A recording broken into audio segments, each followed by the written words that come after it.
The following video is universal, which comes with a peaceful message, so please watch with an open mind. Thank you.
Is Al-Qaeda Sunni or Shiite? We're now so interested in, the differentiation, of course, between the Shias and the Sunnis. Well, Sunni and Shia Muslims in Iraq, they are at each other's throats.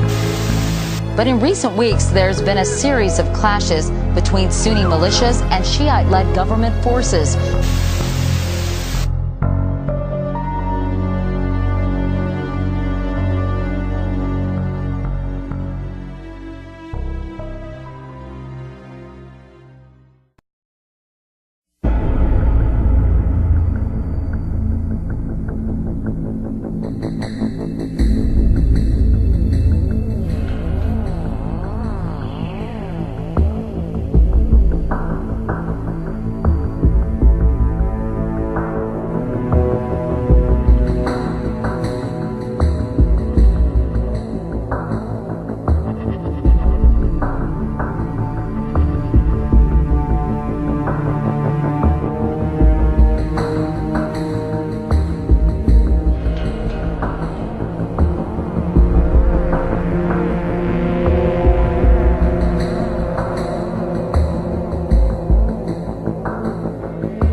Is a former French ambassador to the Middle East.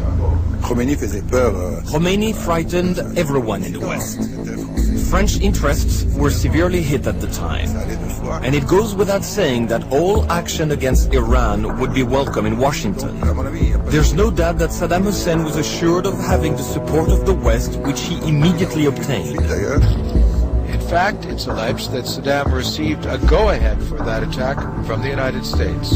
This charge is bolstered by a confidential memo written in 1982 to Ronald Reagan from Alexander Haig, his Secretary of State. Haig wrote that, using the Saudis as go-betweens, President Carter gave the Iraqis a green light to launch the war against Iran. Further, the U.S. may actually have helped the Iraqis plan their attack against Iran. I believe that to be accurate. Why? Because I had officials that said that it was our work.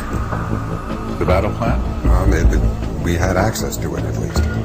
At the time, investigative reporter Richard Sale had close ties with U.S. intelligence sources. The Americans, he says, were also feeding Saddam trumped-up information about Iran. I was in contact with a whole range of U.S. officials, and we were clearly stuffing Saddam's head with nonsense to make conditions look better than they were. To encourage him to go into Iraq. To go in, and it was going to be a breed. But over the following years, countries of the West and East fed and financed Saddam's military machine. At that time, the Black Devil was Iran. Therefore, anyone who fought Iran was welcome for the West.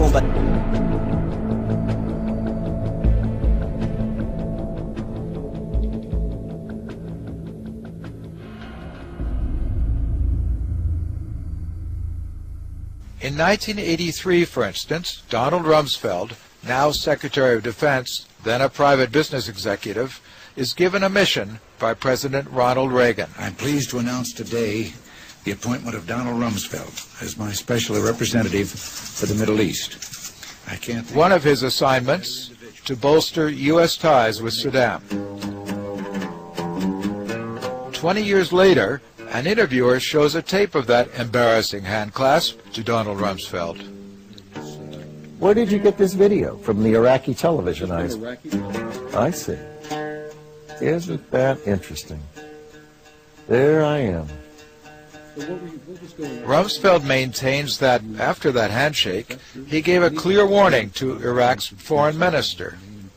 In that visit, I cautioned him about the use of chemical weapons, as a matter of fact, and discussed a host of other things. But that cautioning may have been lost among that host of other things.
The leader, who George Bush had been assiduously courting, was transformed into the most vicious of tyrants. We're dealing with Hitler revisited, a totalitarianism and a brutality that is naked and unprecedented. Part of the reason we went into Iraq the main reason we went into Iraq at the time was we thought he had weapons of mass destruction. It turns out he didn't, but he had the capacity to make weapons of mass destruction. But I also talked about the human suffering in Iraq, and I also talked the need to advance a freedom agenda.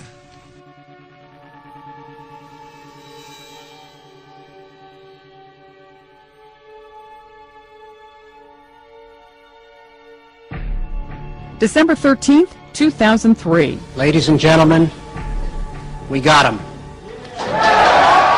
U.S. forces capture Iraq's ousted dictator Saddam Hussein nearly 9 months after the fall of Baghdad. Saddam is caught while hiding in a hole under a farmhouse near his hometown of Tikrit. In 2006, Saddam was sentenced to death and executed for the slaying of Iraqi Shiites during his regime. As the news reached Basra, Shia Muslims came out in celebration. The devil has fallen, proclaimed their banners. In 1991, a Shia rebellion had been brutally put down by Saddam Hussein. They rejoiced at his capture. But there were no celebrations here in Fallujah, where Saddam's supporters were defiant.